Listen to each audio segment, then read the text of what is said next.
Hey there and welcome back to the video series. So in the previous video we created the definition in Mongoose for a user and we have defined the properties that will make up a user. So how are we going to use this in the application? Well, first we have our product routes and they're working. We have all the CRUD operations, but we need to extend this with a couple of more routes so we can support user creation, user registering, and also the login of users. So we're going to create a new file in the routes called auth.js because this has to do with authentication, and this will have a route for registration. It will also have a route for login.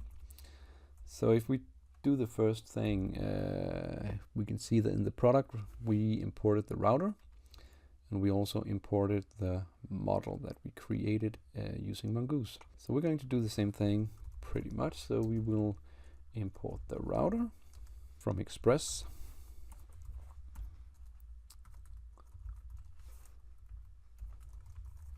The router, that's good there. And we also get the user definition. So we're going to require our file in the models directory. So we go outside with 2 dots and then we go into the models directory and find our user definition. Okay, so if we start with typing some of the boilerplate code for our routes here, we can see that we are using the router and we are making a post request because we will send data to the API and eventually also to the database to save or registering a user. We can call the route register. It's going to be an async request here or route because we might need to wait for either the API or for the database. So that is why we put async here. Request and response. So then we will have some code in there. Right. Then we will also have another post route called /login, also going to be asynchronous and will also contain code in there.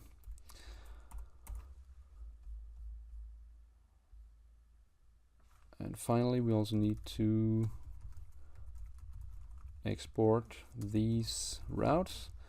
So we're going to write module export as router. So we're going to export these 2 routes so we can use them in our application. And we need some more code obviously in these 2 routes, but if we connect this first into our server.js, we can see that we imported our product routes up here in line 8. So if we start with, I think maybe we can rename this to import routes, and we can make a new constant here called auth routes require,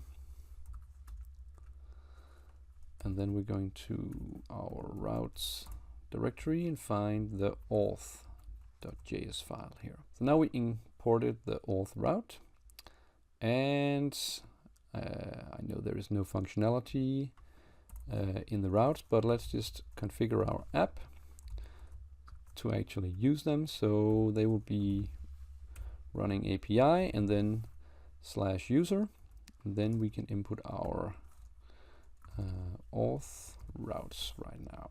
We need to modify this a bit more to make this fully working here, but now we have configured our app to actually use these routes here. So first, the overall route will be API /user and then register or login. And then of course we also have post data. So we will send data with the request.